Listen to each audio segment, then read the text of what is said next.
It wasn't loud enough, but hello, ladies and gentlemen, and welcome to the Substance Retrospective. Yes, I'm the Clown Prince of Contraction, Travis Snell, and I'm joined by... I am the Matrix, Kirkland Patzer. Hey, I'm Dylan Moss. I'm the Quaid, Taylor Field. The Quaid. Well, yes, ladies and gentlemen, you might be wondering, because we've always said, our rule is we don't do retrospective on a movie that's not, within the 5 years, especially if we reviewed it before. So you might be wondering, like, why is it this way? Why is it not a review? And, review, retrospective, it's all semantics. But what we can do here is on Patreon, if you join and become a Patreon producer, our highest tier, you get to recommend any movie that we have not done before. And we've always said like a franchise, because every franchise in the world we're going to get to at some point. At some point, we're going to get to the Baby Geniuses movies, We'll start working our way through them. But luckily, so Charlie Randall's been a patron for many times. He's joined on After 9 before. He's joined on when the GOAs do the crossovers. But now he has moved at the Patreon producer tier. And I'm very excited because I was in a big moral dilemma coming up because Golden Geeks, as we say always, we go, okay, everyone gets to pick one of, hey, I don't think you guys have seen this or it might not be on your radar. Watch this before the Golden Geeks Stomps just to have a discussion about it, right? So it was between this and a few other movies, at least one other movie. And now that list at least is a little bit better for me because Charlie messaged me and said he was saying that he wanted us to talk about The Substance. And the reason he picked that is because he likes, which I think most people do when we cover these weird ass horror sci-fi movies, and I feel like that happens a lot on the Patreon producer picks, like going all the way back to COVID, the classic Color Out of Space. Like I feel like that was the start of just getting us to review wild stuff. But yeah, here we are. So this is a movie that did come out not too long ago. I can't remember. I think it was in September. Technically, it was weird for me because I couldn't see it, and then literally the last day it was in theaters, I got to see it, and then because it was doing so well, a week later they put it back in theaters. So I was like, oh, had I moved a bunch of things around to make sure to see it that day, and I was like, I couldn't have just waited. But yeah, it's one of those, and yeah, no, I'll go first because I feel like I already talked about in the Discord, so it's one of these weird things where I had watched it.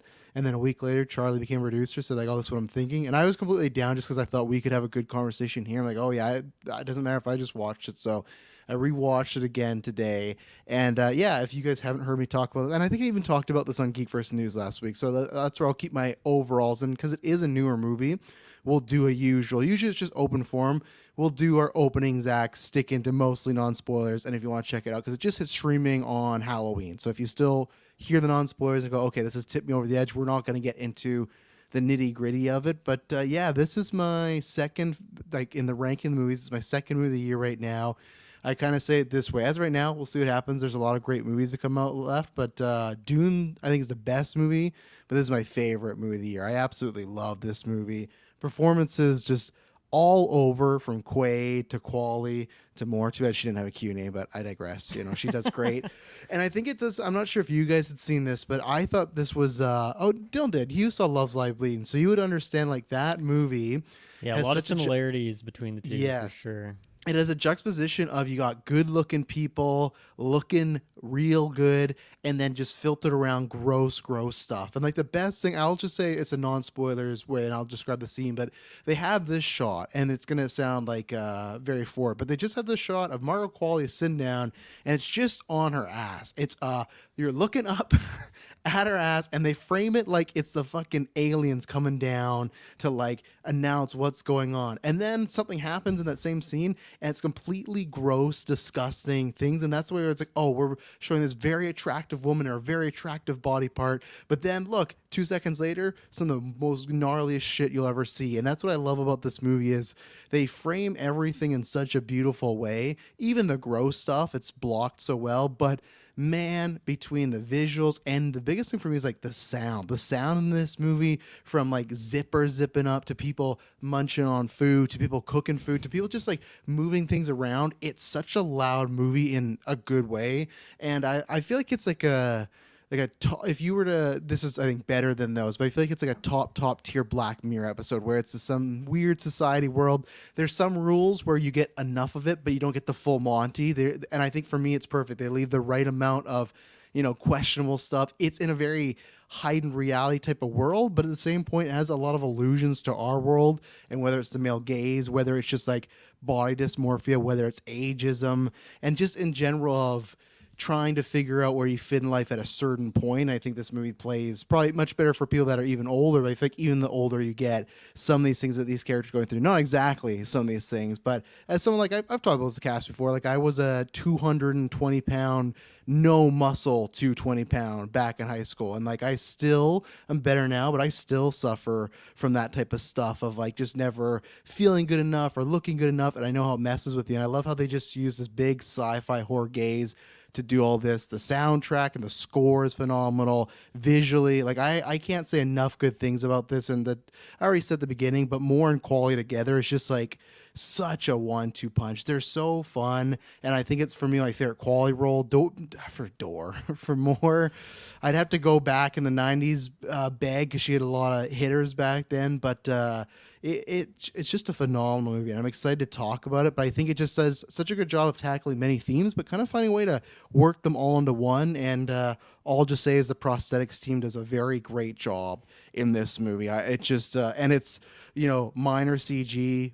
Even like Margot Qualley, she's wearing prosthetic boobs in this. Like those aren't her boobs. Like there's just little things where it's like, oh man, they do such a good job of making things look exactly how they want to, whether it's very beautiful or very grotesque. And there's many great scenes I can't wait to talk about. But yeah, I absolutely love this movie. Tay, I'm gonna throw it to you because you messaged me and you're like, oh, I think me and Masson are gonna watch this tonight. And I was like, I feel like that's not the right call, because I do think there is some good messaging, and I think there is some stuff that as a woman you would pick up on and even feel more so than me, especially the stuff with Dennis Quaid's character. But I did give you the heads up, and was that a smart heads up there? Yeah, like I gave her the ultimate like decision because I was putting it on. His team was already in bed. I was like, okay, like now you can. This is a gross movie, so I've been told, but I can't gauge it. I heard there's needles and stuff like that. That's all I could tell her because I didn't know what I was really in for. So I told her, like, you can either stay here and just pass out on the couch, or like, cause I gotta play it either or. And so she's like, oh, okay, I'm just gonna go to bed. And it was like 9:30, so that was fine. So the movie really was surprising, and I did not expect it to go the route that it went. And when I finished the movie, I was not super high on it, and I'm glad that we didn't review it then, because after like sleeping on it and thinking like I was at work today, I was just thinking about how certain things happen in the story and everything, and I'm glad that I had that time to kind of dwell on it, because it is a little bit higher now with where I would frame it. And just certain motivations and certain things that kind of happen. I do have a couple questions, which I'm excited for you guys to kind of maybe like break it down and kind of help me kind of fill in some things that maybe I'm a little unsure of when it comes to how just with the substance itself, because I just think it's an interesting concept, and that's something that in general, just the creators of this film, it is such an interesting concept. Like it's what's the word? It's my goodness. It's not an origin. It's An its allegory? Own... No, not an allegory. Alligator? It's Original? alligator. Maybe that's what I'm trying to say. It's an original idea, right? It It's definitely not... is. I Yeah, think and there's so... like I'm trying to think of movies that have played with this idea, but it's never to like in a horror. There's body horror, but the idea of like, okay, you take something and get a younger version of yourself. I don't know if that's ever been done other than like 13 going on 30, or like Yeah. what was the Zac Efron movie? Oh, 17 again. Yeah, but it's always that, right? It's always fun hijinks. Like, look at me, I'm young again. This is not. It's fun hijinks for like 10 minutes, and then They it's should make a all dead. legacy sequel to 17 again with the substance included, like the substance juice. Okay, See how that goes. I was gonna say Gross. they can't make that sequel anymore. Dylan. No. Unfortunately. But yeah, I think overall it caught me off guard, and the ending is a total curveball that you never see coming. But when things go from bad to worse, like it really goes bad to worse. But yeah, I'm looking forward to kind of talking about it, because as much as things do get gross, there wasn't really anything that was necessarily like I was like, like this is disgusting and gross or anything, but it was just like kind of like just cringy. And I know there's a certain level of cringe when I'm watching it that my bones start to hurt, specifically just like my Rest your my bones. collar bones here. They just Share start that checked to out. they just start to Wow, that's so hurt when I'm specific. It is a very specific thing, and it's only when I watch something really cringe, and then it's a weird sensation I feel in the bones, kind of like more like going towards like the front of my Sounds neck. like you need the substance. Yeah, it's. I hate that feeling when I get it, but that's why I know. Okay, we're dealing with some cringe right here. So Okay. Is it only horror cringe that does it, or is it like The Office, like Scott's Tots? Like it's horror cringe? cringe. Scott's Yeah. Tots. Yeah, that's a good pull. Scott's thoughts. Yeah. Well, speaking of cringe, because we have our Discord, and I understood the meme once I got it, but when I looked at the Discord at one point, it just said Dylan had sent a GIF, and it was like something cringe. I was like, what is this could be about? But then it was the cringe of Brittany from Big Brother going, and then it was currently watching The Substance. So, Mr. Muss, how are your collarbones? I've always wondered the origin of that GIF. Big Brother, yeah. Didn't know who she was, but anytime I can use that GIF, I do. I just think that is such an iconic one. Search it up on your Discord keyboard if you're curious what it looks like. But yeah, this is a really I want to say it's a really good time, but it's hard to say that because the movie is so gross, and I had to look away at various moments. And I don't have the bone thing that Taylor's got going on there, but it's still I felt really weird when I was watching it. So yeah, I mean, I think to Travis, what you're saying there of like the sound is so good, the cinematography is fantastic. There's so many just close-ups in this that I feel like are very powerful, even on like Quaid at certain moments that are just really, really well done. Cinematography is super good. Like just the color grading on this, there's certain shots that just really pop in like such a interesting way. So it's really unique in that sense. I think the casting here is great, where Quality's kind of like still a young up and comer to some extent. She's been in a ton of things at this point. But then Demi Moore's like, I don't even know what I've seen her in, but I just have like a perception of her, and I feel like this is a perfect role for her to kind of, I don't know, switch maybe the perspective of who she is as an actress in like a really interesting, like backwards way of what the story of the character is in this, at least from my perspective. So I'm curious, or I'm excited to talk about that angle of it. I think I have some, right now, I'm going to call them issues with the third act, but I think it's definitely one of those things I got to throw it to the council here and really talk through some of it. Kind of like when we talked about The Witch recently, and like so many of my thoughts changed in the discussion. There are some questions I have into what you guys are talking about. Like there's the certain amount of it is explained, but other stuff is not. But there's just a couple character things that to me didn't really stack up. But it's weird to say that at the same time, because this movie right from the get-go like really establishes its tone, and it's not super serious, and then at times it does get very serious and dark. But I think for the most part it is really going for the over-the-top, colorful, bombastic, which is kind of opposite of what you'd maybe expect for a movie like this. And I think it really worked for the most part. But then there were some sequences in specifically that third act that I just feel like this movie didn't really know how it wanted to end is part of it. But then there's also some character decisions or things like that that just don't really stack up to me. So curious to talk about those things. But overall, yeah, I think this is like a really, really well-made movie, just from the technical aspect of it, the acting and all that kind of stuff. So yeah, I'm excited to break it down. Yeah, I'm excited to get to that ending there. So of course, again, we will warn you all, but Kirkland, Taylor has his bone thing. I know when you get a little anxious, your asshole gets a little itchy. So I'm sure you're flaring up here. I didn't know I shared that with anyone, but Yeah, it was terrible when we saw something together, and just I was like, stop it, and just kept scratching it. Yeah. Yeah. Yes, I guess that's where my cringe meter is, like where Taylor's his bone thing. But yeah, this was a really interesting one for me. I really did not expect this to be as much of a, I don't know if like, what would you call it? Like a monster horror, body horror, psychological horror. Like I feel like it ticks a lot of those boxes off. And I feel like this isn't really a genre that is for me. This was a really interesting one because Kirkland has said he does not like the body stuff. Yeah, so this one got like really gross for me, where I felt like there was a lot of moments I just couldn't even look like at the screen. It was just really going there. But that being said, I feel like I'm really glad that I did watch this movie. That like it is really, really well made, to all the points that you guys already brought up, whether it was the cinematography or just like the sound design. It just felt like it was really nailing what it was going for. The close-up shots, were super, super powerful. Performances like across the board were just so fantastic. It was really funny seeing Dennis Quaid in this type of role, because I feel like I don't even know what type of box I'd put him in, but I just have Dennis Quaid in a certain box that it's just like, I don't know. He's so like, like dad lukewarm in character. general. Yeah, To me, he's like, day like, after tomorrow guy. That's like yeah, the literally. vibe. I Or watched Day what's- After Tomorrow not too long ago, and just having that Dennis Quaid in my mind going into this. What's the one where he's with all the kids too? It's not True Brother doesn't see the other one. Remember, he marries someone. They have a bunch of kids But- together. No, that's the Oh. Steve Martin one. Remember, he has Yeah. another one where it's I know like, exactly which one you're talking about, but yeah. Is it yours, mine, and ours? I think that sounds about right. And it's the same can't thing where remember. they marry and they're all together and everything. And he's done a couple like dog movies and stuff. So. Yeah. Jaws 3, Legion. I was gonna He's in shout Jaws Jaws 3. 3 out, but Yeah. there you go. Got that shout out. So But yeah, so this was a really interesting role from him. But like, yeah, with all that being said, I feel like I don't ever want to watch this movie again. It just I don't know. It has a lot of gross factor. The third act I really wasn't a fan of.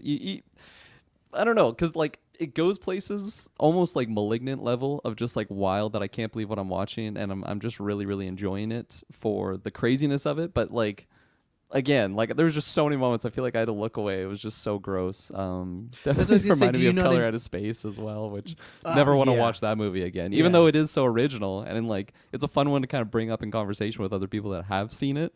And I will recommend this movie to people, but I would give a little word of a warning if they Yeah. don't Trigger like warning, that type yeah. of exactly. But yeah, no, it it goes places. when you said, because I know these two also talk about the issues with the third act, is yours more just the third act that you don't like because purely it gets really gross, or do you also have story issues as well that we're gonna break down? Definitely like some character inconsistencies, I think, that like didn't really stack up, but I don't know. The more I kind of thought about it, it's like I guess it kind of fits this world because I think it was either brought up like this is kind of like a 0.5 step up of like a heightened reality. Like it seems a little bit more cartoony than what normal life is, even Oh, though it's yeah. kind of like still I don't know, fairly accurate, I guess, for Because even at the especially certain end, things. it's like not big spoilers, but there's at one point where Dennis Quaid's like with a bunch of executives, and they ask a certain character to smile, and they do that, and then he like skips away, and they all skip the other way, and they're like, oh, like they're all just Yeah. like these very cartoony versions of like billionaire men. It's that's what I love. That when we did The Witch a couple weeks ago, this is a dark movie, but it never gets to like what Dylan was saying. And I think it is dark, but it never. I think it always has its tongue in its cheeks, which I think is probably not a bad thing for this movie for it to get so gross. Where like with Saw, you don't get that break right from a body horror. It's like it's a serious dark movie, and that's trap. Where this is like there's multiple times. Like I especially think in the middle portion, I'll just say when Demi Moore is cooking, like that's all like comedy gold right there. Like she's acting her fucking ass off doing that stuff. So Yeah. I think the last thing I'll say too is I really enjoy just the like world building aspect and like just the whole idea of what the substance is and just like how it's organized. I enjoyed that aspect of it, of just kind of learning about it with our character. I don't know, it seemed video gamey or like I don't know, like just some the mythos, I guess, around the substance and what the company and everything is. It was interesting. I liked how they tackled it there. love the dude's fucking voice, who is like the operator and everything. Yeah. Like it's so good, and I love. Well, we'll get into it now. So yeah, I think whether you like it or enjoy it, I think we'd all recommend it to some sort of level to see it if you're into the weirder stuff. I guess I'd say if you're not into. This isn't A24, this isn't Neon, but I think it definitely fits in that pocket of it's a drama, but it's very zany and very gross and stuff. But you're going to get great visuals and great acting and everything. If you have a so- weird collarbone thing and you don't like that feeling, then don't watch this. Yeah, don't Or an watch itchy this. asshole. Or itchy asshole. Well, that'll get you. So, so we're going to take our first break. So, yeah, like I said, just because it is a newer movie, just came out streaming last week. If you want to go watch it, come back. This will be here, and we'll be right back. And we're back. So where do we want to start with the substance now that we're past the wall? God, it's tricky, isn't it? I want to shout out like something. I forget if it's the exact first shot of the movie, but I love the shot of the Hollywood star on the ground, which is just like a yeah. very kind of quick way to get you up to date with like this actress and her career, and just kind of, I don't know, that concept of starting out as a star, and like that's such an exciting thing to get a Hollywood star, and then just over time as it starts to crack and peel away and ages, and like a bird's picking at it and a guy drops his hot dog on it. I think that was just such a smart, provocative thing. I love when a movie just has like a one still camera angle and like kind of pans over time. I think it can do some really interesting stuff. So I thought that was really cool. And then I just love anything that starts and ends in like the same spot. You know, obviously like every Pink Floyd album ends that way pretty much. And I love that they're kind of cyclical, they loop. And I think that was really powerful for this too, where it's kind of like skipping to the end a little bit, but it's like, okay, this character's arc is done, but you know tomorrow some other actress is going to take the substance and the process all starts all over again. Yeah. And I thought that was just really, really well done and cool. Because she just gets wiped away by like a literal cleaning machine. There's not like, I don't know what the fallout would be after the fact, but I don't think they're for sure going to know what that thing at the end was one of those two, right? So, and yeah, even like with the actual physical damage of the star, you have people and it's like, oh yeah, like they'll go and take photos and it's like, oh, who's that? Oh, I think she was in this movie back in the day. Like you see the downfall, and that's something where like I think I've said this quote a few times on GeekVerse, but I stole it from Conan O'Brien when he talks about like at one point Clark Gable was the biggest star in the world. Now probably majority of this generation doesn't even know who Clark Gable is, right? And that's where that kind of shows like the fame. And there he was a very that generation's George Clooney when Clooney was at his height, like very good looking guy, very charismatic, leading a lot of movies. But that's this thing here where it's like it's the same way of chasing looks, because she's not only just chasing the looks of wanting to be younger. That's definitely part of it, but it's that idea of, you know, Dennis Quaid, well, when it's 50 it stops. Like what stops? And he doesn't, you know, go on further, but then he's looking up the skirt of like a young 20-year-old or something. Like you get it all laid out there. So it's not only the looks, it's that fame and that idea of, okay, I don't want to be someone on the ground that no one even, it's just a piece of cement now pretty much to the people, where she's chasing that dragon. But you know, that's where it's, you got to appreciate the things you have, because one, she loses her life, and two, who knows, that other guy maybe could have been good for her that she stood up, unfortunately, you know, poor guy.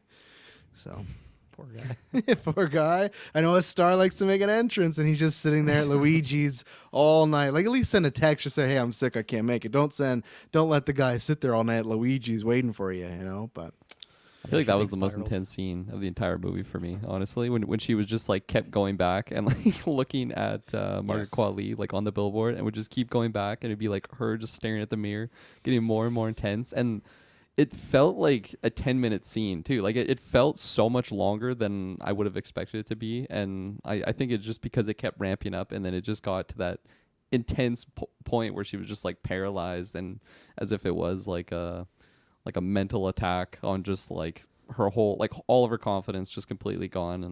And I feel like that was like before we get really like sci-fi, like that's where it felt like, oh, this is actually just like a really realistic, like just find yourself not like worthy enough, you know, comparing yourself with others, just like all of those like anxieties that people face like every single day. Like that's where it felt like that times a couple multiplier, but like still like we don't have monsters and whatnot up until that point. So you know, I guess if I had to pick a crazy moment, it might be later on, but that one at least for like the most realistic of the issues.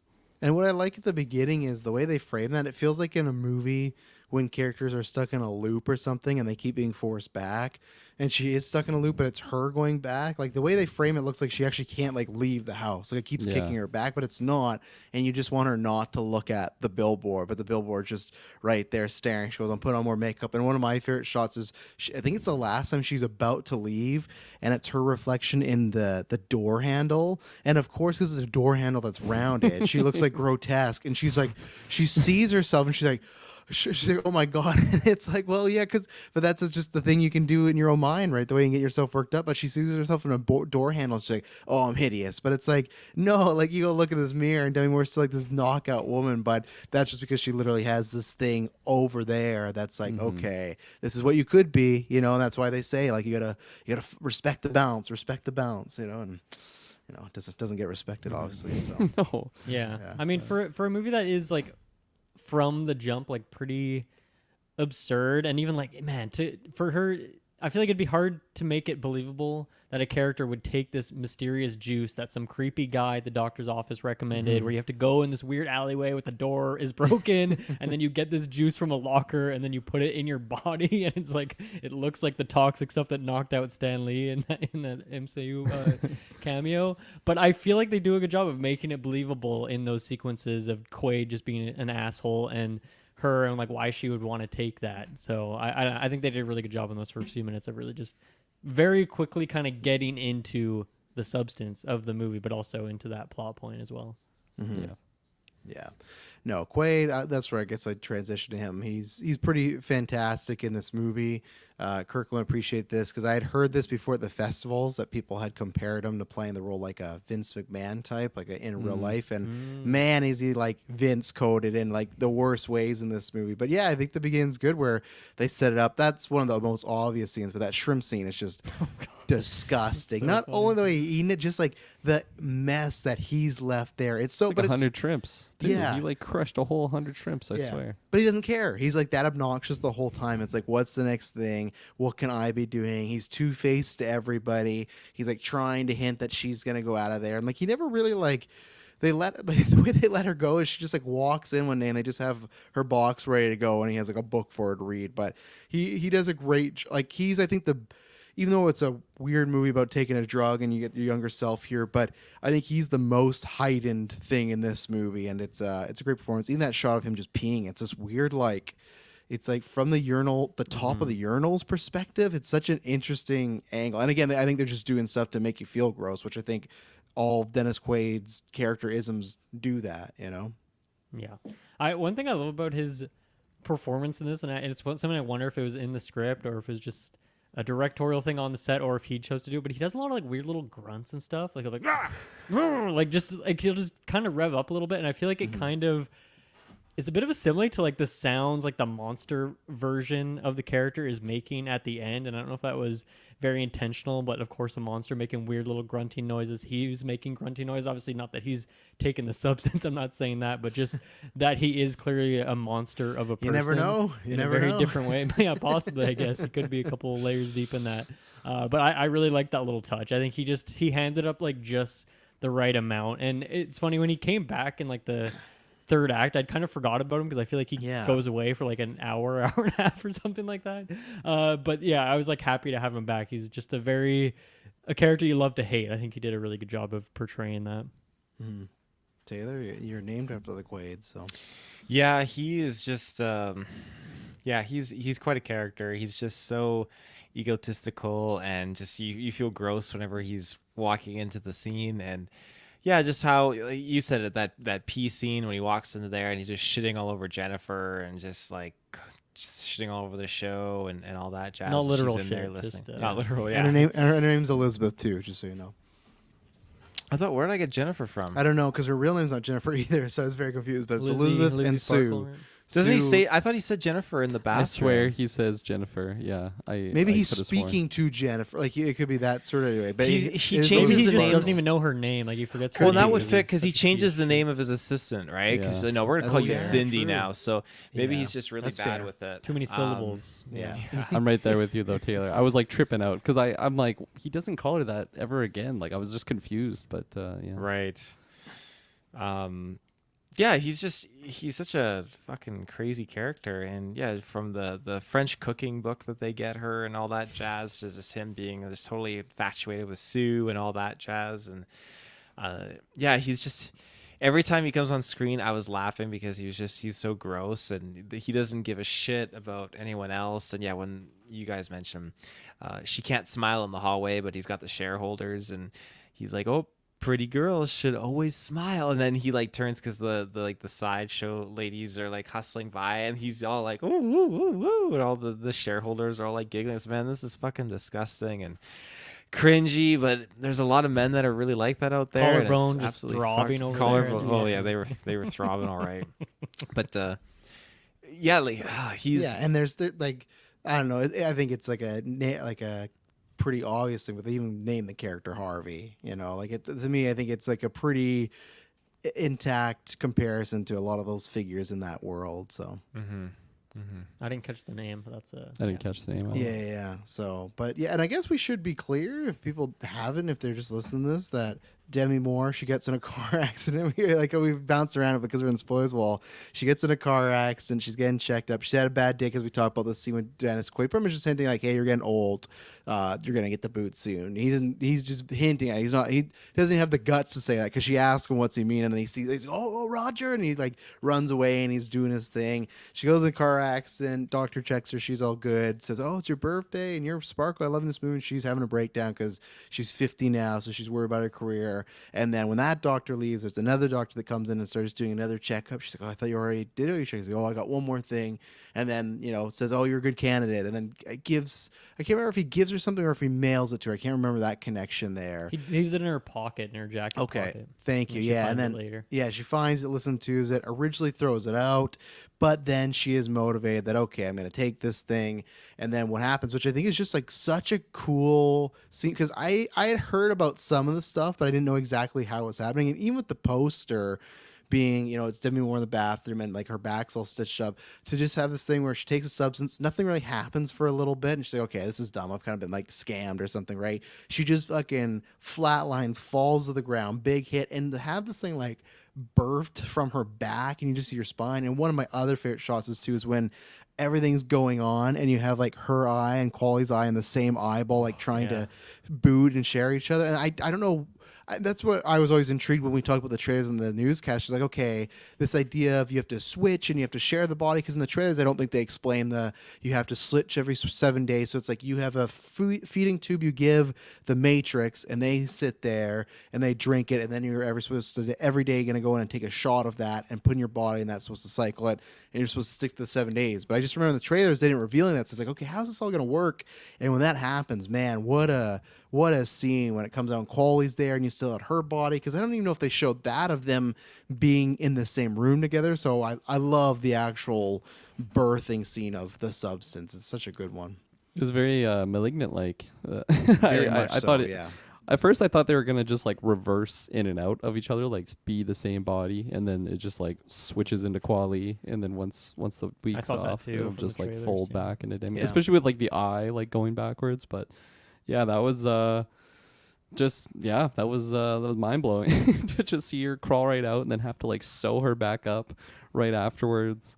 That was like not even that gross up until that point. I'm like, okay, that's not too bad. But little did I know what Act 3 had for me. But I really liked, again, just like the whole the rules, I guess, of using the substance and the Matrix, and like just the feeding tube that she had to set up for her, and just like how kind of like brutal like the transformation was, because like you said, Travis, like she just like drops right on like the hard tile floor, naked body, is just laying there for like a week.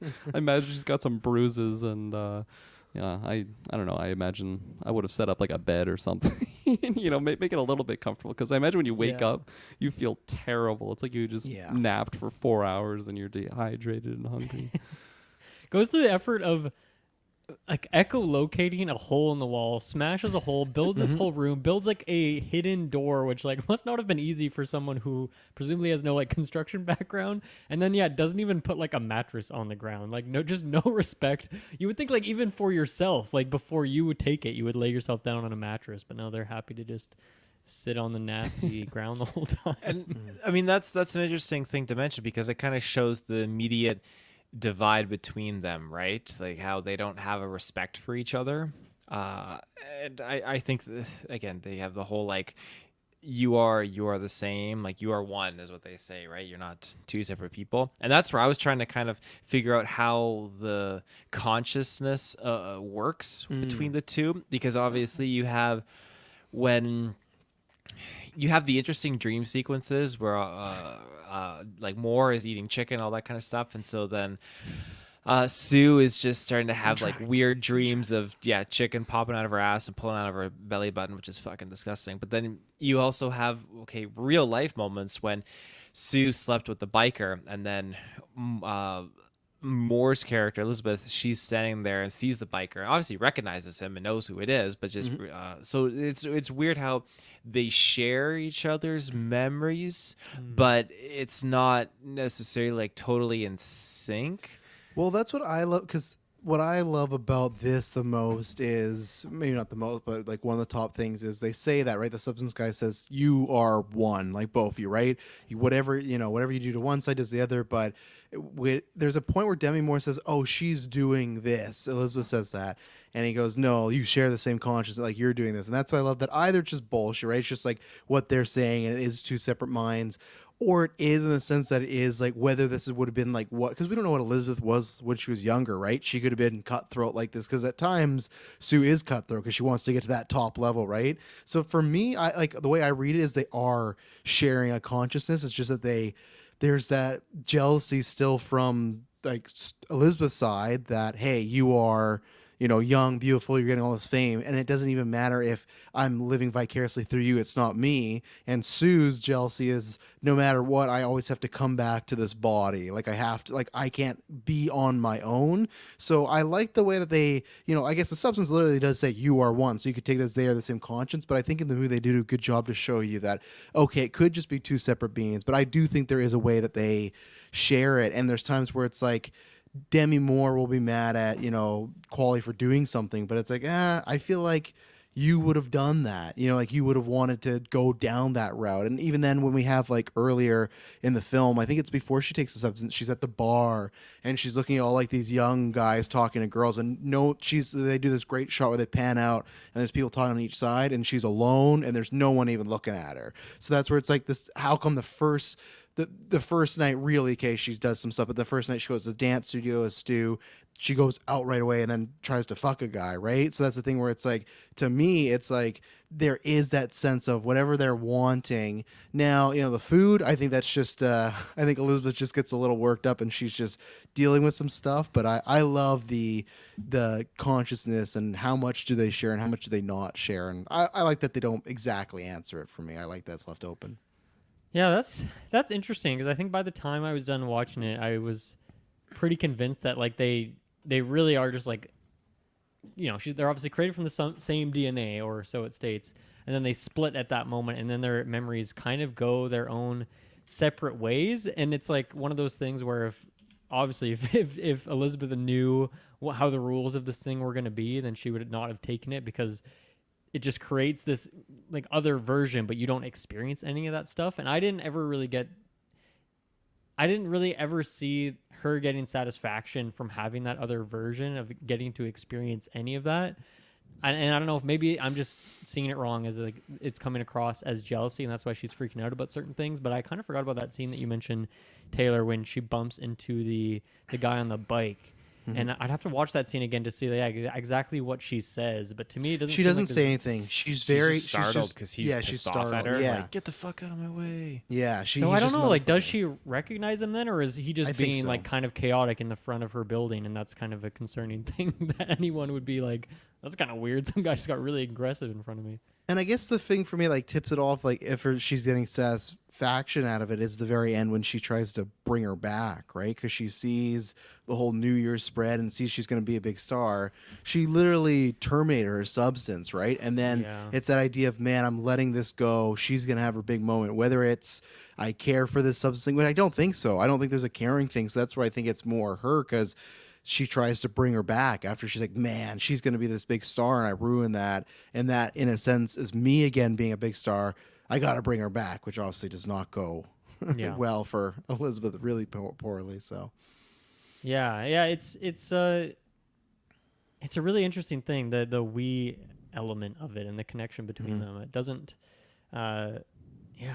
is it because they're doing it wrong in some way? Obviously, because Quali or Sue at some point is taking more time, and that has like the very obvious physical effects of making her look like Gollum, just deteriorating as time goes on. But yeah, there's something about like the mindset of it that they weren't doing correctly, and that's what was messing with them. Because it seemed like the other guy, like the nurse who was then like just the old guy in the restaurant, like, he seemed to be doing all right. He was a little like, he was kind of trippy, but he didn't seem like he was fallen apart, and presumably, well, obviously he had been doing it longer than she had. I don't know how if there was like a time jump at that point, because at some point there's a 6-month time jump, but I think that's like right at the end It was of the movie, right? it was 3 months, and when she bumped that guy, that was before the time jump because she just got the bad finger. So Right. yeah. Yeah. What about you? Stinky finger. Yeah. What about you, Kirk? What do you take from the you? Yeah, Are one?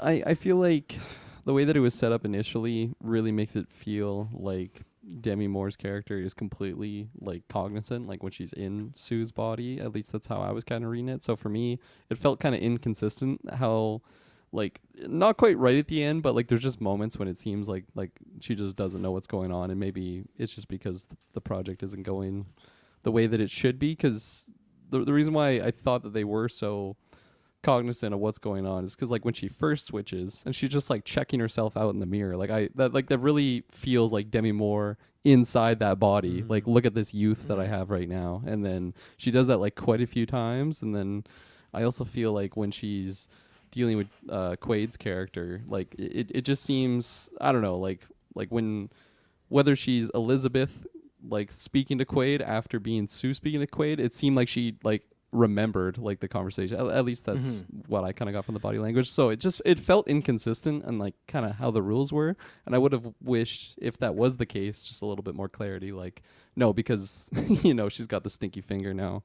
Maybe that's why it's you're starting to misremember. Because when she's doing her full on chef out, like cooking everything in the kitchen and doing the fucking newspaper on the windows, and like when Sue comes back, she's like, "What the fuck did Control you do?" yourself. I got that saved my phone now. It's one of the and that's what I love though before, and that's why it's difficult to see like what they're doing because they're almost talking to each other. Because there's one point before Demi Moore goes to sleep, she's like talking to her like, "You stop fucking, I'm doing this," and then it's cuts to Quali in the mirror looking in, say like, "Control yourself." So it's just like that's why I think they got to be sharing something up there, right? Yeah. And I agree with you. Where for me the only thing that gets me off of the like they share consciousness is the Dennis Quaid stuff, but that's why I just bring up of we don't know what she was like when she was younger, so maybe she was the exact same of just like she was just because she got stars, this and that, acceptance and popularity. Was she like Sue when she was younger, where she was just willing to do everything? And like I would kind of believe it because she took the substance in the first place, and when she got the fucking finger, she just kept going. Even when she looking like the witch after it was like a couple weeks, that's when you should cut it off. But she kept going, so that's why I would still kind of believe she would be giddy around Dennis Quaid and those gross people because she wants to be accepted by them, right? So that's where I like the character. It's a flawed character. Even like I said, at the end of her life, she decides to give up her own life and look like she's. In her mind, when she brings back Sue, she's probably thinking that she's going to go back in that bathroom, right? And she's going to look even worse than ever. Now, Sue, which I think has every right to, kills her because she sees the termination pen. And what else are you going to do? You think this person's trying to kill you. Kills her in a very awful way of just destroying her face on that mirror and just rib cage broken for days. But that's what the rest of her life, even. Yeah, longer than days. Literally the rest of her life. Yeah. And I don't know, I'd have to we don't do this at Golden Geeks, but whatever my favorite shots of the year are, it might be one or two. We but do best scene. We do best scene. So I don't think this would qualify though. It's when she gets the termination pen and Demi Moore has the whole get up around everything like that, and she has Quali by the foot and she is just dragging her out the hall down the stairs. And I just love that camera that it turns that just sticks with them, and whether they probably got on a dolly, but dolly running with them. I love just that shot of her just tearing through her apartment with this body. It's so good. So Yeah, a couple other things with the substance itself, with the juice of it, just thinking about, we're talking about how much do they share and all that, and really at the end of the day, it seems like it's just probably some really sadistic rich person who's doing this experiment for fun, because at no point do we ever see money being transferred, right? I don't think there's any cost to this thing. No. It's really just taken, and then what I'm a little curious about is the observation, because I assume they're doing it and they would want to observe the people who are taking it. And I guess in that case, I mean, you can see Sue on TV, and so you can kind of observe in that sense. Working. Yeah. But one thing I was kind of curious about, when it's kind of right near the end of the movie, and Elizabeth hears that voice from across the room. I forget what he says exactly, but it's not when she's on the phone with him, but she just hears his voice at some point. Now, at that point, she very well could just be hallucinating, but how do you guys take that? Was she hallucinating, or was there actually some physical voice coming from somewhere? I took it like it was just in her mind. Like it's just I don't know, like it's the weight of the decision, like speaking to her, or like you cannot go back after that. Like, are you sure you want to Right. do this? And then it's just like, holy shit, do I really want to do this? And yeah, so that's kind of how I went with it. If it had happened like more often, maybe I would have thought it was more Yeah. like engineered with the substance. I think it'd be pretty hard to like think about what it would actually be if that voice was physical. Like, what would that really Yeah. mean for the movie? Is he standing Yeah. out the apartment? Is it the neighbor for something like somehow? That would be crazy. Oh, neighbor, great little character of just another Yeah. terrible male character of just hates Elizabeth, but just like, I saw your video, pump me up, and he's just saying, oh, Yeah. dinner tonight, and she doesn't give him a yes and no, like it just Which just is like the accepts it. monster version. She's like, Yeah. fuck off. Yeah, but I'm with Kirkland. I think it was just in her mind because she just is falling down that rabbit hole, and she's going and keeps going and going and going. So, yeah, I would say it's that. Mm-hmm. Yeah. But yeah, and then so we talked about it a little bit, but yeah, she decides to not go back. She just skips a day. That gets her a finger, but then they offer maybe it's a little bit later on. There's a couple times where it's not the months yet, but it's like a couple. It's at least a week, maybe a little longer than that, where she's getting like the cover of Vogue. And I love every time she comes like, oh yeah, we're on the that's the other thing too. Why I go back and forth, because she literally does say "were" on the cover of Vogue. You know, that's the thing where it's just like that could just because she feels like this is like a mother owner situation. But there's just, for me, there's too many times where they like allude to that type of stuff. But yeah, Demi Moore comes out looking really bad. Yeah, I guess we already covered the Roger guy where yeah he was just completely in love with her in high school, got her number, which that's like another great shot I love is when she drops the number and it's like gross mud, and then later on it's Yeah. like it's that stuff where it's like, oh yeah, that happened like the first 10 minutes. That's where I knew like, oh, this is gonna be one of those gross movies, isn't it? Because anytime you've dropped something that like that muddy water, you're like, oh, this sucks. Like this, When he just hands it to her Yeah, after, oh. like, it's like, dude, fucking write another note. Like, come on, you're not Yeah. handing that Yeah, to it's her. so much paper. yeah, but yeah, so she stood him up. We talked about that scene where she was just going to town on her face, which you know, a great scene by Moore. And then yeah, she wakes up and she I love the call with the substance. She's like, oh, I think there's been a misuse of it, and I'd like to find out how to, you know, do this. And then she's like, I don't feel someone's, I can't remember the setup, but she's like, oh, someone's not respecting the boundaries. And he's like, well, learn to respect them. And then they just like hang up, and she's just like gagged and like, what do I do here? And yeah, she just goes to town with that French cookbook and just like eats everything. And again, there's just one point where she has like egg batter and she's stirring it and just like smashing up on her face. It's that whole sequence with the chicken, and then you also have Margaret Qualley just shitting on her, like just shitting on her on the TV show of like, yeah, it was kind of old fashioned Jurassic Yeah, yoga and everything. And that's the other thing I wanted to talk about, that in the portion kind of in between this we're going to talk about. This is what I love about this movie. There's something that always happens on like, it's a trending like on Facebook and Twitter. These things always come up every month because it's like an algorithm, but people always catch a like bait from them. They're always like, who's looked the, I think I've talked about this before, like who's the best looking you've ever seen a movie ever, and it's always like Cameron Diaz from The Mask and like Margot Robbie from Wolf of Wall Street. Now I feel like because the way they shoot her and how she looks, Quality's gonna get that with this movie. But what I loved, and what is, you know, again, my collarbone messed up is, so when we get to that yoga scene and the dance is happening, Quality, you know, great looking girl, great shape, everything like that. And the camera, cinematography, director, they shoot her in just like this goddess type of way, right? But then they get so close to her where I feel, and I think they do this on purpose because they make you almost want to feel like the Dennis Quaid type of character that is just looking at that stuff. But these shots of her body get so close that I start to feel uncomfortable watching these dance scenes, because you're like inches, you feel like you're a creeper when you're going on, because they have the cameras like inches away from her most like private areas where I'm like, I can't believe we're this close. And that's what I, you know, it sounds weird to say love, but I love that they kind of did that, because I feel like they're trying to put you in that state of mind, like what, when Dennis Quaid's like, oh, you're perfect, I watch you, like I love it, like they're trying to make you feel like that. And then even worse when Demi Moore sees that, because then everyone's loving it, and obviously that's something you can't do. She has this great moment where she's like, oh yeah, like when you see someone, she like opens up her robe and she's like flashing the TV and she's like obviously all witch like and everything. So that whole sequence again, where you have this juxtaposition of this dance scene where it's pretty much like looking like softcore porn, like shot so well, and then you have the cooking scene, which is just the gross, disgusting, and it's just food. It's not body part. It's not what we get to later. It's just food. But man, they do such a good job with that dichotomy. Were you dancing in your living room saying "pump it up" when you're watching these? Contract. I do like the song, and now that I've seen it twice, it gets stuck in the head a little bit more. But yeah, I can't. Maybe next 24-hour stream we'll do that. We'll do that routine, GeekVerse yoga. What do you guys think they saw in?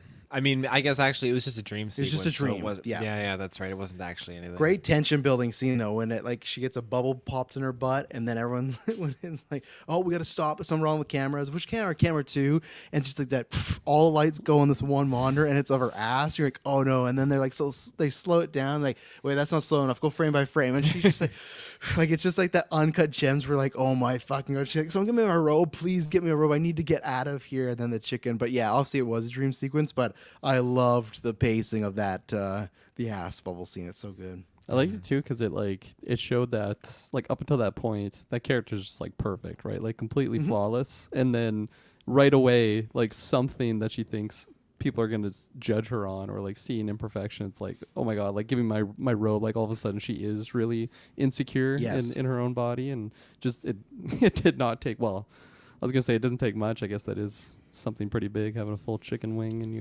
your body. Yeah. But Never had it, but yeah. But I also just like, I guess the symbolism of what that is, like it could just be because she ate a chicken wing, right? Like maybe that's what adds, I don't know, some fat on her body or something that like makes her feel like super insecure. So yeah. I think it could completely just be in your mind, like that sort of idea of like, oh, I shouldn't eat this because if I eat this is going to do X, Y, and Z to the body, which really you're just supposed to eat most times for fuel and to make your body get through the day, right? But everyone's had that where it's like, oh, should I eat this? Am I eating too much, etc. And honestly, I would say Elizabeth is eating too much. When you look at that kitchen, it is a smorgasbord when she wakes up in there. Well, Sue wakes up and looks, and like Elizabeth's got like chicken fingers, like not chicken fingers, like her fingers are coated in chicken. What are you doing? And grease, like it's just it's a little gross. Yeah, and then after that, which I love the way they frame it because it's a dream sequence, but when she gets in the studio, they're like ripping the set down. Harvey wants to talk to you, so you're like, oh fuck, maybe it wasn't dream, maybe it was like the previous day, right? And she just went to sleep. But then like, oh no, you're doing the New Year's special, and at this point, which this is where it lives in like a very fantastical world, right? Because like she does one show, oh, you're a mega star, we want to sign you this, okay, but I can only do 1 week on, 1 week off, and Quaid's like, whatever you want, we'll make it work. Like that's where it's like none of that stuff is super realistic. But with this time, it's the New Year's special, so New Year's Eve special, so she has to prepare.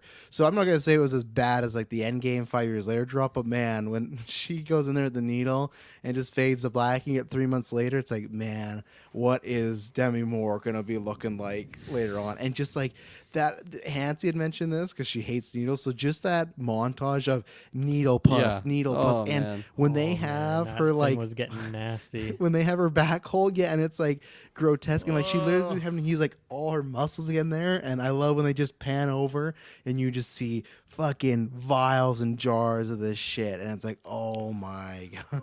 Yeah, I think that was the grossest thing for me. I just like I had to stop watching. Every time she was going into that room, it was just some nasty stuff going on. But yeah, like the wound just kept getting big, like just worse and worse. And I liked how like after the 3-month period, there's just like a sheet over her. And it's just like, man, what type of grotesque monster is under there? And I knew we were gonna be seeing it, so it was like a nice buildup of tension of like, okay, we saw what she looked like after, she took like a day or so after, a couple more hours, but hell, 3 months later, and when she goes in there, it's just like, used vials. It was just so nasty, like just totally milk farming her. Oh yeah. And the last one too that came out like brown, it was like, oh my god. Yeah, it's like, don't use that one. We're getting too desperate here. Don't do it. Even like when she's watching TV and like her leg is just not working properly, but she wants to stand up and get the book at that point. Like that whole scene, like the bone crunching noises in this are so good / disgusting. But yeah, that sequence as well was nasty. Mm-hmm. And then, so that happens. They do eventually, Sue has to switch back over because she has like a, I guess some sort of steady boyfriend. I do love this shot where when Demi Moore comes back and she's like in the witch body, it's her against the door and it's just like her ass, and then they cut right to the guy's ass. Like it's another good like juxtaposition of like monstrous ass and then like 30-year-old Jack guy's ass. Like it's such a good, and then he gets the fuck out of there, but she has to switch back because she's bleeding and the substance, which I love every time they call. They're like, oh, it's whatever so and so, and it's dead silence. And like it's 3:05. Like okay, how can we help? Like they won't even. That's what I love. They won't even acknowledge that it's like a person. It's a subject, right? Like what you were talking about earlier, Dylan. It's just like it's data for them, but they say, oh no, it's gone dry. You gotta switch back to get that formula refilled. They switch back, and we kind of already talked about this a little bit, where she Sue's not, she wants to end it, but then she realizes, okay, maybe I don't want this. A little too late that she put the formula in her, but she finds a way to get her blood in there, heart pumping, brings up, which I was surprised. I thought in this movie we're actually never going to, obviously they're, I know, in the same room, but I thought there was a good chance they're never going to have a scene together. So I was kind of shocked when that happened, when Quali got up. And just a great, like, that's what I love, again, the hidden world. There's just one moment, and I can build this up in my head because the substance maybe has some special juice, but Margaret kicks Demi, and she goes like Matrix flying across the room, and I love that whole. Well, she is the Matrix. So. She is the Matrix, yeah, and I just love that we get like this like mini 5-minute action fight scene, which is not really much of a fight. It's just Elizabeth getting pretty much It's pretty one-sided. Yeah, it's pretty one-sided. Very but durable though, Elizabeth. Yeah. Man, Well, she got lots took of a lot of hits. meat on those bones. I'm surprised now. she could even walk after. Once again, that couch scene, she could barely stand up with like the one leg situation. Like her whole body's been like that for months. I'm surprised she could even move around at all. On the stairs too, like she was gliding down those stairs in her Yeah. hag form. Holy fuck! She's got that adrenaline in her soul, Like so. egg form. That's a good description. But yeah, and as we talk about, Sue decides she's gonna kill Elizabeth just in the heat of the moment. But again, she cries after she does that. Don't know if that's because it's murder and she just killed someone. Don't know if it's because that is like a part of her. But I like that touch that she cries. But she's got the big New Year's show. She's just gonna get ready for that. Everything's going swimmingly. She's talking to all these people. But of course, and this is like, oh man, we're about to really hit the fan here. Just a random tooth of Sue's falls out, and then more teeth fall out. Her nails are coming out. Everything. Terry talked about that scene when they asked her to smile. And I love she's just like smiles with like the mouth closed and like, oh, perfect. And then she decides, okay, shit's going real bad. She gets back. She calls for a substance because she thinks that, okay, maybe using this is the same way Elizabeth was on the rocks, got a younger version, better version. This will do for me. But as I love the cut when she puts the needle in and she hits it to go in. They flash back to the beginning of the movie and they go, substance can only be used once. So it's like that thing, she kind of forgot about it. And then Sue wakes up as Elizabeth, or as what I can't remember what they call it. They have this the name. It was like for Eliza, combination yeah. of the two. It was like names. it was like, Elizabeth. and it was like, yeah, and it was something like that. But she wakes up in just a Monstromo Elizasu or something. yeah, Yeah, that's what it was. Yeah, and she just wakes up with, she's a big blob. She has I won't say hundreds, dozens of different body parts, teeth. Demi Moore's face is on her shoulder, and there's so many shots of this movie. They just go like, it's just her looking up in the most uncomfortable way.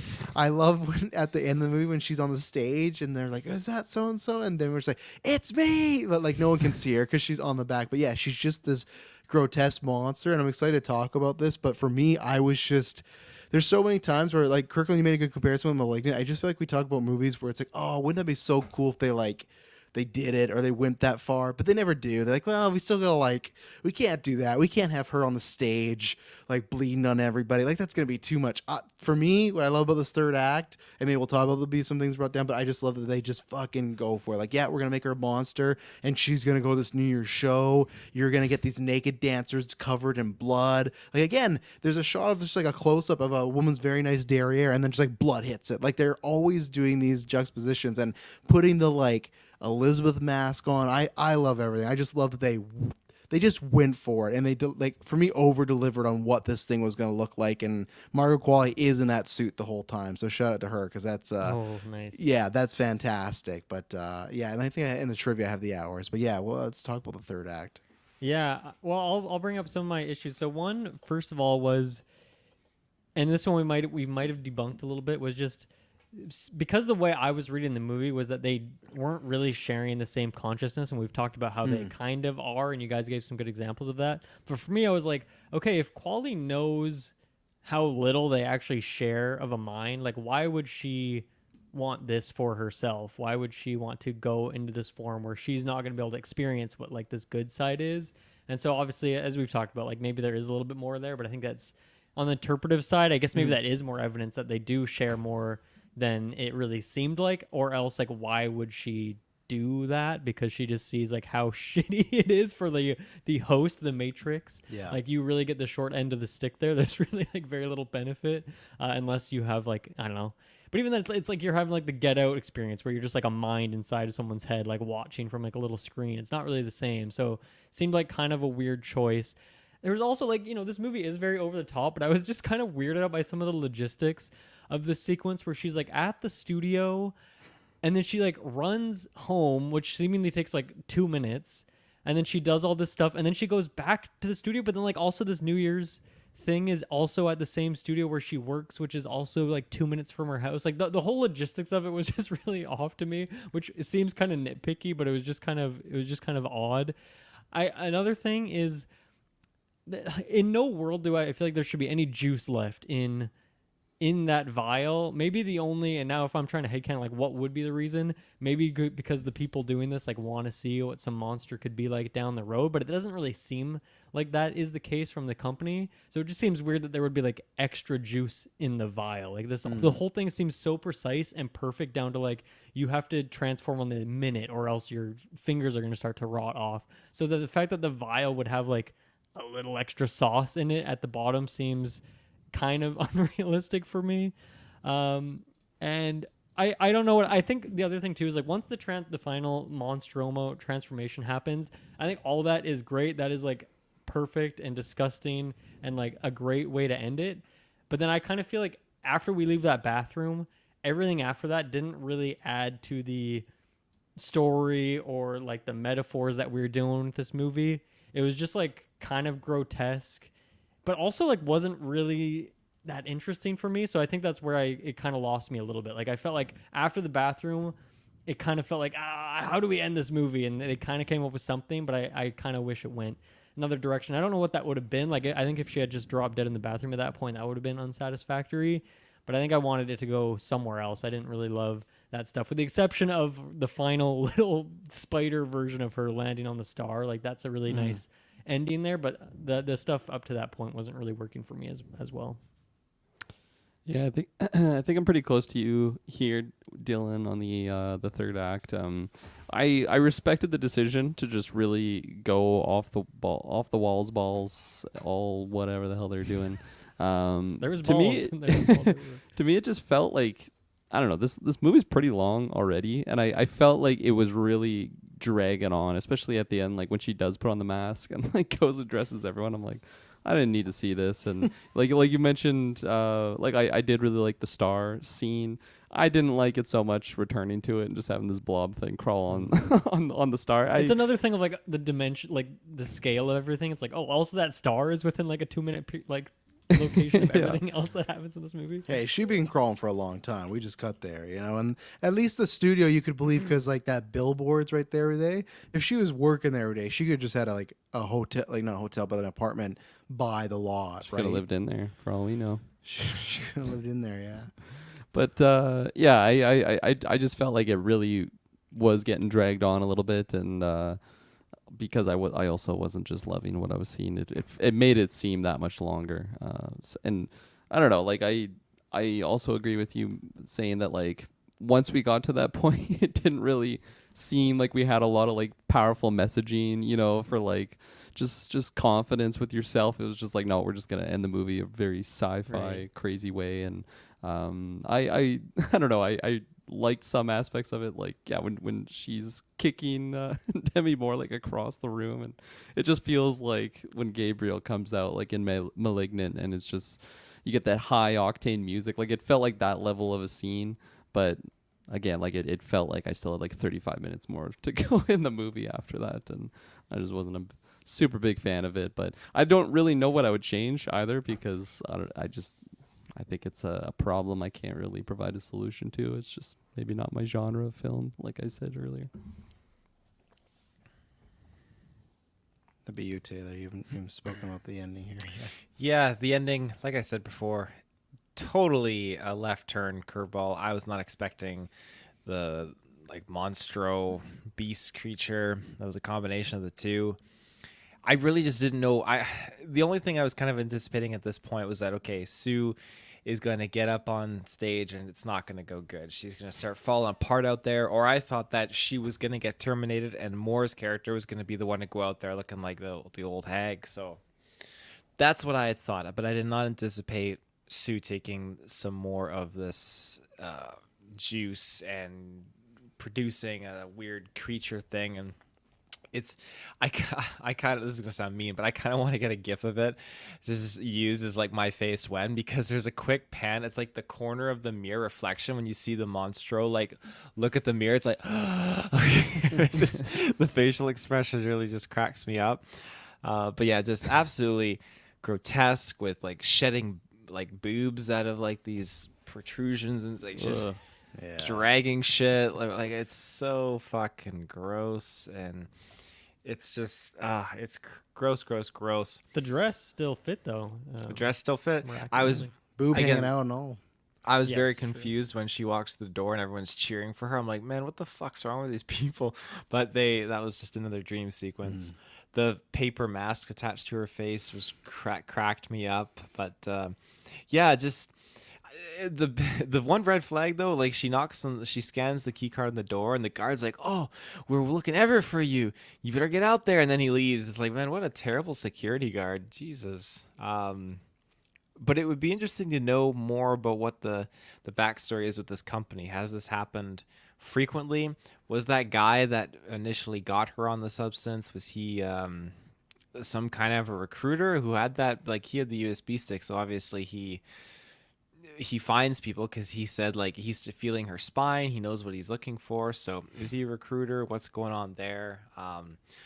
But I'd like to know a little bit more, because how many instances does this happen? The guy was obviously very stoic whenever they would call on the phone. I'm 503, I need help. And I think that just goes to show, okay, that they've probably had this happen before. They know the results. They know what's going to go wrong. That's why they have these rules. But I would love to have a little bit more expansion on all of that, because, yeah, this thing is just brutal, and that's all over public TV. So as far as I'm concerned, if they're a black market, very hush hush and secret, and their client just exploded on TV like this, like leaving the DNA everywhere, like that would be very bad for business. So The mortician's gonna be having a field day doing the autopsy on that corpse and figuring out what the heck's in there. Yeah. Yeah, no, I love that moment where the guy takes like the microphone stand and beheads her, but then she just grows another head back with another extra boob. So gross. it's great. Oh, yeah, I know you mentioned the teeth. I can't remember if you mentioned the ear coming off in the bathroom too. That was just Right. disgusting. Yeah, and she's in there covering up, and they just have like a POV of somewhere like, hey, how's it going? Like he's like trying to flirt with her or something, and like In the she doesn't talk elevator. to him. He's like, oh yeah, whatever. Like he's just like put off that she won't talk to him, and it's just like again a constant theme of stuff happening even for me at the end, where it's like this woman's clearly distraught, and this guy's like, hey, how's it going? Like that for me is where some theme stuff picked up, as far as like even in this woman's possible worst moment, this guy's hitting on her because like, oh, she's kind of good looking, and then he's like kind of annoyed when she won't say anything back to him, so then he walks away. And Yeah. anything else? I have some trivia for as much trivia as you can for a current year movie, but I do have some. But is there anything else to shout out? I don't think so. I mean, you already commented on it. I'm just gonna say it again. When she's cooking in the kitchen, like that's crazy. Kirkland, you mentioned it too. When she's like in the bathroom, doesn't go on that date. She's just pulling her makeup off. Debbie Moore's just delivering it as a fantastic actress in these scenes. It's truly remarkable. The guy though that she was gonna go on that date with, I thought he was kind of he was an interesting character. I thought he was pretty sus. Yeah, he it's was was, dropping his shit in the yeah. mud and all that. He was very sus. But Yeah. I like the idea that you have to take care of your old self too. You can't just give up and just experience this younger version. So Well, and that's what the guy was trying in the not the bathroom, in the restaurant, was like, oh, the more you give to it, the more you feel alone and the more it takes from you. And it's like, because she's living this glamorous life, and it's like, oh, well, now I'm just going to stay at home. It's like, you don't have to do that. She could have kept going on with her life doing other things, but no, she had to keep going the road. Even then, could have had all the substance, could have just kept doing that. That Did was she Sue's start fault, I to guess. take from you yet? Like, he just gets like Yeah. so enraged in that moment. It just seems so much more intense. which it's interesting too in retrospect because that old guy, his old self never met Demi Moore, so it would have just been the young version of him that met her. But then the older self was familiar and like had that memory of her and recruiting her. So again, just how the consciousness works between the Good two, point. I guess. Yeah, well said. Okay, some trivia here. Ray Liotta was cast in the film 2022, but he died in May that year before filming could start, so Dennis Quaid replaced him, and there is some thank you notes in there. So yeah, originally was Ray Liotta, which still would have been good, but quite a different performance. But he would have been able to deliver on some of these isms, and I'm excited because next week the next retro we'll be talking about is Ray Liotta in Goodfellas. Hell So yeah. we'll circle back to Ray Liotta because a very talented actor that underrated in my opinion. But he already said this that Margaret Qualley revealed that she had prosthetic boobs designed by a French makeup artist. Qualley stated, "Unfortunately, there's no magic boob potion, so we glued those things on. Found an incredible prosthetic team to endow me with the rack of a lifetime, just not my lifetime." I love that quote. It's such a good one. And Well again, said. her stock for me just keeps going up and up. But Demi Moore said she was nervous about filming a full nude scene, which, yeah, kudos to her. At 61, felt very vulnerable.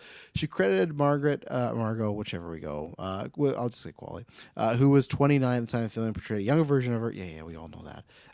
She was naked the whole time, so it felt like she was a great partner to have. I felt very safe. We obviously were quite close. We were naked, so there's lots of levity moments on set. So yeah, and and again, female director too, so hopefully that helps them. But yeah, imagine there's just a lot of days, especially in those bathrooms, just them being naked, hopefully with a very closed set. But Seems cold. I feel like they Hopefully probably they had like a some lot of heaters in there. fans and stuff, like typically in like a Yeah. big set.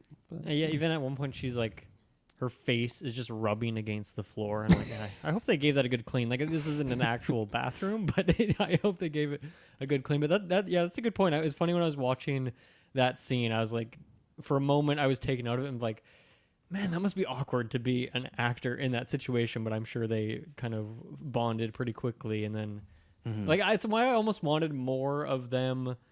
Like both of them being conscious at the same time and actually acting rather than just fighting each other, just to get a little bit more. I don't know.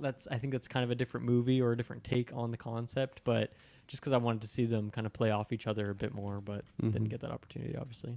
yeah, and at least when you're reading the script, it's a role that like you're gonna be naked lots, right? Like there might be a script you Oh, get yeah. and it says like, oh, sex scene, but like we've seen sex scenes before that are PG-13. I'm sure their rated agent R. was like, before you read this, just be warned. Like, Yeah. Trigger warning. This is what you're going to have to do.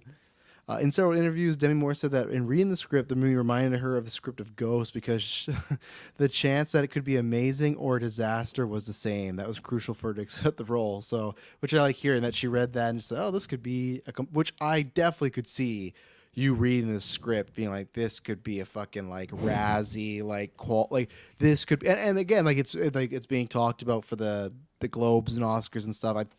I'd love Demi to squeeze. I'm gonna be fighting for both of them come like January, but I'd love Demi to squeeze something in there.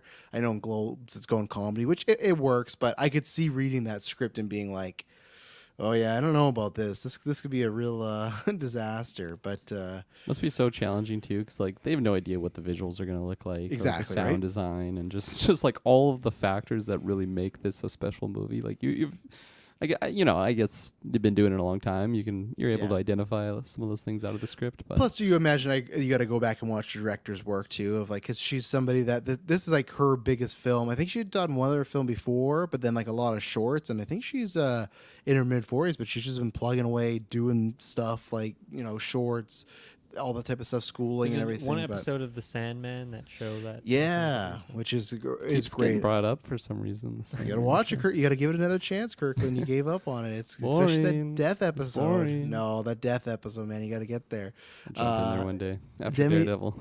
Yeah, exactly. It's season 2. Before that, Demi Moore stated the full mirror sequence. She did at least 15 takes for each scene. At the end of the day, her face was raw, so the whole rubbing and everything like that. Oh But, yeah, 'cause that was almost unsettling. Just how much she was. I thought she'd like poke an eye out, kind of thing. Yeah. She was going But- ham on that face. you guys will see this in like a couple of years from now on a bloopers reel. But at one point, the way Demi Moore is like hitting herself like that, that's how Taylor gets fired up to act. So just wait. That's right. I'll do a side by side one time when he's trying not to laugh. He does or that until something. his collarbones start just throbbing, and then he Yeah. knows he's good to go. Mhm. Let's see. Universal Pictures was originally attached to distribute the film, though the deal with the film production, or through the deal, the film production's working title. At some point during the making of the film, they end up stepping away from the project. According to Hollywood Reporter, multiple sources said Universal was worried about the prospect of releasing the film. Mubi ended up acquiring world rights for the film shortly premiere at Cannes Festival. It's their biggest one. It won Best Screenplay at Cannes, so that's a big deal to win that at Cannes. So Demi Moore was originally not the director's first pick. During a meeting in Paris, Moore gave Fargeet a copy of her 2019 memoir, which convinced the caster due to the deception of a relationship with her body, and in the peak years of her film career. So I've never read Demi Moore's memoir. Like I like Demi Moore, but I haven't gone my way. But I guess it hits on a lot of those type of themes in this movie. So what a way to get a role is give your autobiography to someone. Like, sure, I'll do That's that. cool. So. Is there any info about like other people who were? No, not yet. I bet that'll come out maybe more down the line, but no. And I guarantee there wasn't like too many people. It could have even been to the point where this script was being shot around, so the director maybe had ideas, but like Demi Moore and agent got the script and like, hey, you should talk to her before. There's a chance that she had a list, but they didn't even go talk to anybody, and then Moore does maybe the swoop in there with the book. Who knows? But yeah, there was no other names in there, so. Slides the book under her door. Yeah, yeah, just what it's. You are the book, but no, obviously she's cited David Cronenberg's The Fly as the influence on this film. Both movies include the moment the protagonists removing their fingernail of a decaying finger. Taylor, you got to be a fan of The Fly, right? Jeff Goldblum, or have you never seen that? I don't think I've ever seen it. It's like a Nicolas Cage face-off situation. One day that it's on Disney Plus, but maybe just wait till a retro one day because that's very much not like this doesn't deal with the same themes, but as far as grotesque stuff, Jeff Goldblum turning into a fly for 2 hours, It's pretty gross. It's a fucking disgusting movie, but it's great stuff. And finally, during TIFF, Demi Moore said that her prosthetics took 6 to 9 hours to apply, and that they could only be on there for a few hours. I don't know what that means. I'm sure it just rubs and gets really hot, but you gotta love that. Be Like permanently. That's what she'll look like forever. Listen, It's like a big Goosebumps risk. type story. yeah, but yeah, just think about that. Like it's like a weather situation where it takes 6 to 9 hours to get the makeup on, and then it's probably okay. We got 3 hours to go, so it's like you're doing all that It's work like Lord for of the Rings, all the Yes. orc makeup and stuff. Yeah, so this was one of the reasons behind this. The short working schedule was also because prosthetics were delicate and would only last a limited amount of time or take. So that's the other thing, that you'd be doing a take, this stuff's falling off, and then you gotta like go do it. So yeah, The Hag kind of looks a little bit like when Johnny Knoxville in Jackass does the grandma stuff. mhm, And I feel like he always got body parts hanging out when he's doing that too. yeah.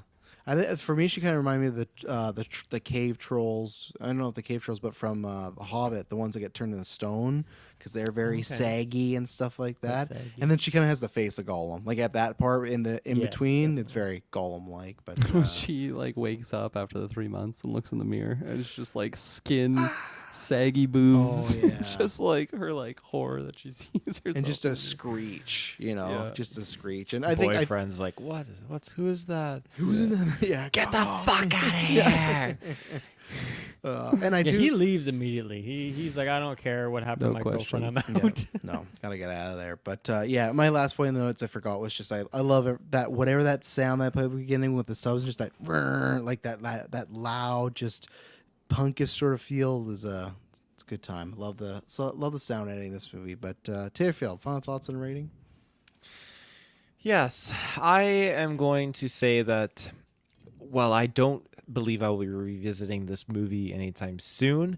Sitting on it, stewing on it, and thinking about it does help me realize that this movie has a very, very good kind of theme to it. That I think it really just doesn't sugarcoat how different parts of society can really be, and it's really shitty where you can have just pathetic men treating you like and objectifying you, and then you have that just transferring into this belief that you are nothing, even though you're like 60 years old. And Demi Moore looks absolutely outstanding, and she still though feels like she's nothing, like she's nothing in comparison. Seeing all the ads like, oh, finding the new Elizabeth Sparkles and whatnot, it's just like driving her up a wall. And so I think that there is lots of themes in here that you can really latch onto and take with you and just use as a reminder, because yeah, just that creature we get at the end, it's just yeah, my goodness, like things could always be a lot worse, and thank God that we don't have anything like that, because that's Yeah.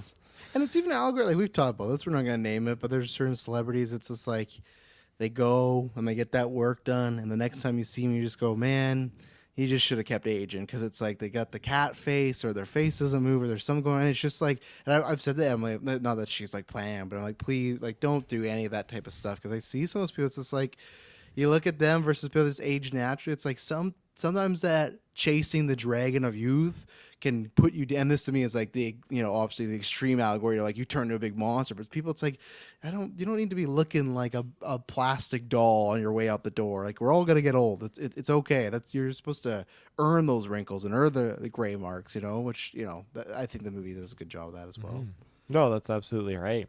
As you said, we're all going to get old and whatnot, so it's yeah, it's just some people can really just get caught up in that, have that existential crisis, the midlife crisis, just wanting to be young and relive all those kind of glory days. And it's just, I think it also detracts too, because it's getting old. People definitely get afraid of getting old, but there's definitely a certain kind of like allure to getting old too, right? With all your experiences and everything when you get to that stage. And I think that's something with Demi Moore's character, that she had pursued this heavy career in this film, and she could have now an opportunity to actually have time for herself and, meet this guy and actually build something for herself. But she chose not to do that. She chose to live in the past and to be in that kind of that mindset that society has injected into her. So yeah, I think there's a lot of themes that are really, really powerful in this movie. Like I said, probably not going to revisit it, but I'm going to go, I would have been much lower yesterday, but I'm thinking I'm going to go probably a 4, not a 4 out of 5, sorry, a 7.5 out of 10. I was thinking of the 5 ratio. I'm much higher on it today. 4 out of 10. 4 out of 10. I'm going to go 7.5 out of 10. What were you before? My God. Mr. Muss. Yeah, this was fun discussion, because I do feel like some of my, not necessarily issues, they were issues-ish, but I really just needed to hash them out with you guys and figure out some of it. And it is one I feel like I do need to rewatch at some point to really figure out how I feel about some of the rules and continuity, and like, does all of it make sense? But this movie's not very fun to watch, so I'm probably not going to do that anytime soon, at some point in the future. But yeah, super duper well made. I've not really seen Demi Moore act like ever. I feel like I've when I was going through IMDb today, I'm like, yeah, okay, she was in this movie. She was in the whatever Massive Talent. I'm like, I don't even remember what she did in that. Like, I feel like I've seen her. That? According to IMDb, She's casted as it, yeah. So when I went through IMDb, I'm like, okay, I recognize some of these movies, but like, I don't think I've ever seen her in a starring or even like a supporting role in something. And so I was really impressed. I think she absolutely killed it, and quality is just outstanding. Even like this run she's had recently of not starring in all of them, but like Sanctuary into like the two like Poor Things, and I haven't seen Kinds of Kindness yet, but she's in there. I was watching a little bit of Drive Away Dolls again, because my dad was watching it when I was in Kelowna, and like just gaining more appreciation for that movie on a second watch. Apparently she's in Happy Gilmore 2 coming up, which I'm very excited to see what she does in that, because that's like fun. apparently the first movie is like her favorite movie. That's so amazing. I'm sure So- Adam Sandler was like, yeah, We'll take one of the best up and comer actresses. Yeah, for sure. because I had to look at it. I said to Emily, I'm like, what the fuck is her agent doing here? And then when I looked, I'm like, okay, she like a big fan of this. But I was like, she's like in a certain trajectory. It's like, I feel like Happy Gilmore 2 could be a different, but it's like, no, if you be in the It's sequel kind of of your like, favorite like movie. Emma Stone, you know, she's like done so many comedies, and like Yeah. she'll still go back and do Zombieland too. You know, like Yeah. I feel like I really like that quality. Is like when I like those movies I just mentioned, that run of movies, like even her role in Poor Things is a very funny one. She's such a minor character, but I love that she's in that movie and does that. She's just so versatile. But to me, Hey, yeah, don't Demi forget Moore was, Sanctuary. I know you didn't love the movie, but love Sanctuary. She's great in there. the movie that I've seen and talked about. What are you talking about? Have you seen? I thought you saw Sanctuary. I thought we talked about this on newscast. Yeah, Did you shut that out? I did. My mind has blanked. Continue. I need some substance. You need to get your Matrix juice figured out over here. But yeah, where was I? Yeah, acting is really really great across the board. Visuals outstanding. Sound design is like some of the best I feel like I've ever seen. So yeah, I'm gonna drop a niner on this one. 9 out of 10. What would put you after Kirkland? I didn't know it'd be that high, but Kirkland, you got to be higher now. No, I'm joking. What are you final thoughts on a rating? My final thoughts on this film. This one was something special. It was definitely an original idea with some fantastic performances. You can Yeah, I make Shay feel like- watch it.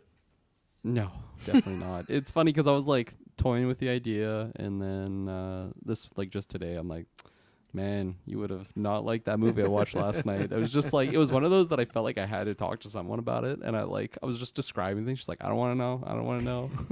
I'm like, this is what you do. You're a nurse. You poke people with needles. You're an expert This is at all what these you scenes. do. You poke people in the man. No, it was funny when I was watching this. I was watching it at my parents' place. I'm like, I'm not watching this when my mom's home because I know she'll just freak out at this. But my dad got home like for Act 3 pretty much, and he sat down on the couch and just like watched the rest of it with me. And I'm like, I don't even want to explain how we've gotten to this point. And, he was chilling, he was on his iPad, but it was like just such a weird movie to walk in and see someone watching.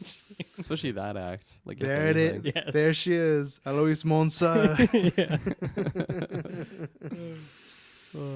But yeah, no, there's some really good stuff in here, and some stuff that I don't ever want to see again.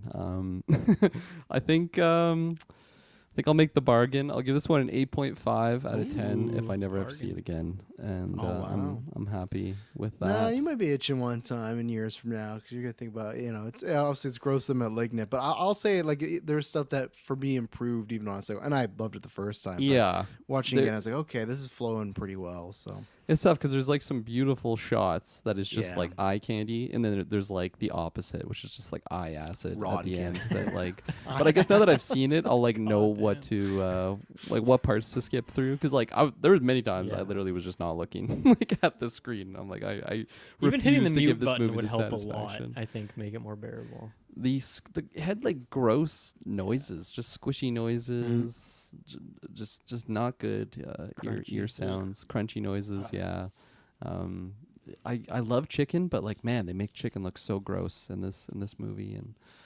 But yeah, no, it's a good one, and I would definitely recommend it to many people out there.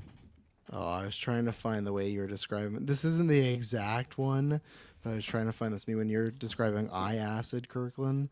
I don't know if I want to see what you're about to share. Oh, this one's so good. I don't. This is so good. It's not the exact one. There's another Oh, one that's good. Where he like but- sees the moon. He, like, his yeah, resolution's just yeah, like perfect. it's so good. It's I drop it and just falls completely. But yeah, no sport like surprise here. It's my second. I got it ranked second, but this is one that when I make my, which I can't wait, we're almost halfway there. When I make my best of the decade list, this is so far going to be high. I got to look and compare it, but I'd say a top 10 right now for the past 4 years. I love this movie. Like I said, quality, it just continues to be. I can't remember the first thing, like just to see her in like The Nice Guys, and she had this minor role of like a porn star. I'm like, okay, like, yeah, good looking girl. And she's like, good actress, sure, but then from there to now, it's like that girl, she's gonna, or that woman at least, she's gonna win a Oscar very, very soon. And more, it's just like I said, I'd have to go back and do like a deep dive because yeah, like Ghost is great, but like I don't know, like there's something else. There's like G.I. Jane is great, but this is just like it just felt like a different level. I felt like everyone was on a different level here, including the director. And yeah, whatever